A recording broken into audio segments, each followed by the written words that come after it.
ဟုတ်ကဲ့အားလုံးပဲမင်္ဂလာပါပထမဆုံးအနေနဲ့ကျေးဇူးအများကြီးတင်ပါတယ်လို့ပထမဆုံးပြောချင်ပါတယ်ကျွန်တော်တို့စပြီးတော့လုပ်မယ်ပေါ့နော်စပြီးတော့လုပ်မယ်ဆိုလို့ရှိရင်ကျွန်တော်တို့ဒီ website လေးတွေကိုဝင်လိုက်မယ်ကျွန်တော် link ပေးပါမယ်website လေးတွေကိုဝင်ပြီးသွားရဆိုတဲ့အခါမှာကျွန်တော်တို့ကဒီ BCP database ကိုကျွန်တော်တို့ download ဆွဲမယ်database ကို download ဆွဲရတာလွယ်တယ်ပေါ့နော်ဒီ BCP ဆိုတာလေးကိုနှိပ်လိုက်မယ်နှိပ်ပြီးသွားပြီဆိုလို့ရှိရင်ကျွန်တော်တို့ဒီဘက်နားလေးမှာပေါ့နော် download raw file ဆိုတာလေးရှိရဲအဲ့ဒါလေးကိုကျွန်တော်တို့ကနှိပ်လိုက်မယ်ပေါ့နော်အဲ့ဒါလေးကိုနှိပ်ပြီးသွားပြီဆိုလို့ရှိရင်သူက download ဆွဲသွားမယ်ပေါ့နော်ဟုတ် download ဆွဲပြီးသွားပြီ download ဆွဲသွားမယ် download ဆွဲပြီးသွားပြီဆိုလို့ရှိရင်ကျွန်တော်တို့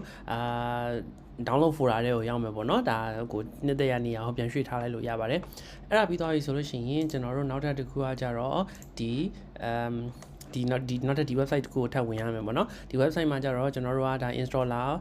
ကို download ဆွဲမယ် installer ကို download မဆွဲဘူးဆိုလို့ရှိရင်လည်းဒီ portable EAC file ကိုdownload ဆွဲမယ်ပေါ့နော်ဒီကောင် double click နှိပ်ပြီးတော့ run လို့ရမယ်installer ဆိုလို့ရှိရင်လည်း install လုပ်ပြီး run လို့ရမယ်ပေါ့နော်အဲ့လို run ပြီးသွားပြီဆိုလို့ရှိရင်ကျွန်တော်တို့ကဒီ DB browser ရလာမယ်ပေါ့နော်ဆော့ကကျွန်တော်တို့ download ဆွဲပြီးသားဟာလေးကို double click နှိပ်လိုက်တာမျိုးပဲဖြစ်ဖြစ်ဒီကနေပြီးတော့ဒီ open database ကနေသွားလဲရတယ်ပေါ့နော်ဒါပေမဲ့လွယ်ကူဖြစ်အောင်လို့ဒီဟာကိုပဲclick တစ်ချက်နှိပ်လိုက်ပြီးတော့click တစ်ချက်နှိပ်လိုက်ပြီးဆိုတာ ਨੇ ဒီ database တွေကိုတန်းပြီးတော့ရောက်သွားမယ်ပေါ့နော်အစားကတော့ကျွန်တော်တို့အစားဆုံးရေးရမယ်လို့ကျွန်တော်ထင်ထားခဲ့တယ်ပေါ့နော်ဒါပေမဲ့ကျွန်တော်ဒီမှာတွေ့ထားလေးတစ်ချက်တစ်ခုရှိတယ်ပေါ့နော်တွေ့ထားလေးတစ်ခုရှိတော့ကျွန်တော်အစားဆုံးရေးဖို့တော့မလိုတော့ဘူးဒါပေမဲ့လို့ကျွန်တော်ဒီမှန်အောင်လို့ပေါ့နော်စာအုပ်နဲ့တူအောင်ထပ်မှန်အောင်ကျွန်တော်တို့ပြင်ကြမယ်ပေါ့နော်ဒီချာလေးလုပ်ကြမယ်ပေါ့နော်နောက်ပြီးတော့ဒီမြင်ထားတဲ့ဒီရထားတဲ့ version ကဒါအဆင်မပြေဘူးပေါ့နော်application တွေမှာသုံးဖို့အတွက်အဆင်မပြေဘူးအားကြောင့်ကျွန်တော်တို့ကဒီ application တွေမှာသုံးဖို့အဆင်ပြေတဲ့ဒီ database version ကိုပြန်ပြောင်းမယ်ပေါ့နော်ကျွန်တော်ဥပမာပေါ့နော်မိတ်ဆွေကဗျာဒိတ်တော့ကျန်းကိုဘာသာပြန်ပေးမယ်ပေါ့နော်ဘာနော်ဘာသာပြန်ပေးဘာသာပြန်ပေးမယ်ကူပေးမယ်ပေါ့နော်ကူပေးမယ်ပြင်ပေးမယ်ဆိုလို့ရှိရင်ကျွန်တော်တို့ကဒီမှာဒီ CVDB versus ဆိုတာရှိတယ်အဲ့ဒီကောင် right click ထောက်လိုက်မယ် browse table ဆိုတာရှိမယ်အဲ့မှာကျွန်တော်တို့ကဗျာဒိတ်တော့ကျန်းတီရအောင်ကျွန်တော်တို့ကသွားလိုက်မယ်ပေါ့နော်ဒီကနေပြီးတော့လည်းကျွန်တော်တို့သွားလို့ရမယ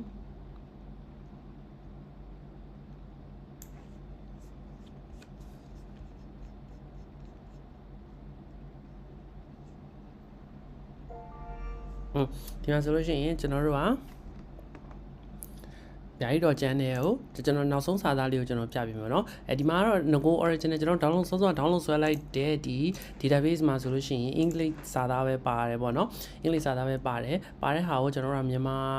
ဒီကျွန်တော်ကဒီဟာလေးပေးထားမယ်ပေါ့เนาะဒါလေးပေးထားမယ်အကယ်ဒီဗျာဒိတ်ကျန်းကိုဘာသာပြန်မယ်ဆိုလို့ရှိရင်လည်းဗျာဒိတ်ကျန်းနဲ့ဗျာဒိတ်ကျန်းကိုကူးပေးမယ်ဆိုလို့ရှိရင်လည်းဗျာဒိတ်ကျန်းနဲ့ဆိုင်တာလေးပေးမယ်ပေါ့เนาะပြီးတော့ဆိုလို့ရှိရင်ကျွန်တော်တို့အဲ့ဒါလေးကိုဖွင့်လိုက်မယ်ပေါ့เนาะပြီးတော့ဆိုလို့ရှိရင်လည်းကျွန်တော်အဲ့ဒါလေးကိုဖွင့်လိုက်မယ်ဖွင့်လိုက်ပြီဆိုလို့ရှိရင်ကျွန်တော်တို့ကဒီမှာယေရှုသခင်ကျေးဇူးတော်တည်သူများအပေါင်းတို့နဲ့တူရှိပါစေသောဆိုတာလေးကိုကျွန်တော်တို့ကဒီမှာselect မလိုက်မယ်အဲ့ဒါပြီးတော့ဒီဆိုလို့ရှိရင်ကျွန်တော်တို့ကဒီမှာ copy ကူးလိုက်မယ်အစားဆုံးတော့ရေးဖို့မလိုတော့ဘူးပေါ့နော်ပို့ပြီးတော့မှဒါအဆင်ပြေသွားတယ်ပေါ့နော်ဒါပေမဲ့လို့ကျွန်တော်ကဒီမှာpaste လုပ်လိုက်တယ်ဒါပေမဲ့လို့ကျွန်တော်ဒီမှာကျွန်တော်ဒီ spacing တွေကိုပေါ့နော်ကတ်မဲ့ spacing လေးတွေကိုကျွန်တော်စာအုပ်ထဲအတိုင်းလေးပဲဖြစ်စေချင်တယ်ပေါ့နော်စာအုပ်ထဲအတိုင်းဒါမှမဟုတ်လို့ရှိရင်လည်းဒါအဆင်ပြေသလိုပေါ့နော်အဓိကကတော့ကျွန်တော်ဒီလိုမျိုးလေးပေါ့ယေရှုသခင်ဤယေရှုတော်သည်သူတို့သမီးပေါင်းတို့နဲ့တို့သမီးပေါင်းတို့နဲ့အတူရှိပါစေတော့အာမင်ဒါဆိုလို့ရှိရင်အဆင်ပြေရပေါ့နော်ယေရှုသခင်ကျေးဇူးတော်သည်သူတို့သမီးပေါင်းတို့နဲ့အတူရှိပါစေတော့အာမင်ဒါဆိုအဆင်ပြေရ apply နှိပ်မယ်ကျွန်တော်ပထမ video မှာပြောခဲ့သလို apply ကိုနှိပ်မယ် right changes ကိုနှိပ်မယ်ပြီးရင် file ကိုနှိပ်မယ် save all နှိပ်လိုက်ပြီဆိုလို့ရှိရင်ပြီးသွားပြီပေါ့နော်ရပါတယ်ဒါမီးပြတ်မှာဆိုလို့ဒါပေါ့နော်မီးမပြတ်ဘူးဆိုပုံမှန်တိုင်းဆိုလို့ရှိရင်တော့ဗောနော်ဒါကို apply နှိပ်မယ် right change နှိပ်မယ်နောက်တစ်ခုသွားမယ် apply နှိပ်မယ် right change နှိပ်မယ်နောက်တစ်ခုသွားမယ် apply သွားပြီးတော့လုံးဝရက်လိုက်မယ်ခဏနားတော့မယ်ဆိုတဲ့အချိန်ကြတော့မှဒီ file နဲ့ကနေပြီးတော့ save all နှိပ်လိုက်ပြီဆိုလို့ရှိရင်ရတယ်ဗောနော်ပို့ပြီးတော့တေချာချင်တယ်ဆိုလို့ရှိရင်ကျွန်တော်ဒီ database တစ်ခုလုံးကြီးကိုပိတ်ချလိုက်မယ်ပိတ်ချပြီးတော့မှစောစောကကျွန်တော်တို့ဒီ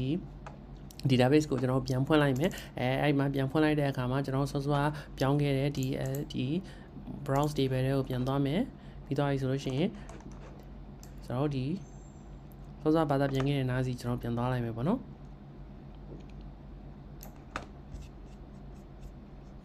ဒီမှာဆိုလို့ရှိရင်မြန်မာစာပြောင်းသားပြီးသားဖြစ်တယ်ပေါ့နော်အားဆိုလို့ရှိရင်အဆင်ပြေရပေါ့နော်ဟုတ်အဲ့လိုမျိုးလေးပေါ့နော်ကျွန်တော်တို့ဒီဟာပြီးသွားပြီဆိုလို့ရှိရင်ကျွန်တော်တို့ဘာဖြစ်သွားမလဲဆိုလို့ရှိရင်ဒီအင်္ဂလိပ်စာနေရာတွေအားလုံးမှာဒီမြန်မာစာနဲ့ပြောင်းလဲပြီးသားဖြစ်မယ်အဲ့ဒါပြီးတော့ပြင်ဒီမှာ spacing တွေဘာတွေကစပေါ့နော်ကျွန်တော်အနေနဲ့မြေလာရက်ခံချင်တာစလုံးပေါင်းမှားတာတွေဘာတွေဆိုလို့ရှိရင်လည်းတခါတည်းပြောင်းပြီးသွားအဆင်ပြေသလိုအဆင်ပြေအောင်ပေါ့နော်အဆင်ပြေအောင် sorry အဆင်ပြေအောင်တော့မဟုတ်ပါနော်ဒီစာအုပ်ထဲကပေါ့နော်ကျွန်တော်လက်ရှိကျွန်တော်ဒီမှာရှိတာကတော့ Catholic ကျမ်းစာ2012 March လအသက် edition ရှိရပေါ့နော်ဒီ edition အသက်ရှိရင်တော့မတည်ဘူးပေါ့နော်ကျွန်တော်ဇီယာ edition ကတော့2012သက် edition ပေါ့နော်ကျွန်တော်အဲ့ဒါနဲ့ပဲပြင်မယ်ဒါပေမဲ့ရတယ်ပြဿနာမရှိဘူးပေါ့နော်နောက်ပိုင်း version ဖြစ်နေပြဿနာမရှိဘူးရပါတယ်ပေါ့နော်ဟုတ်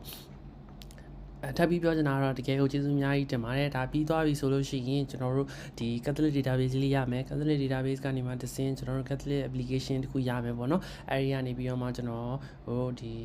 Catholic တွေအတွက်ဒီသုံးလို့ရမယ့် application လေးသုံးလို့ရမယ့် application လေးတခုရလာမှာဖြစ်တဲ့အတွက်ကြောင့်မလို့အားလုံးပဲဖျားသခင်စီကနေကောင်းချီးခံစားရမယ်လို့ကျွန်တော်ယုံကြည်ပါတယ်နားထောင်ပေးရတဲ့အတွက်ကျေးဇူးအများကြီးတင်ပါတယ်ခင်ဗျ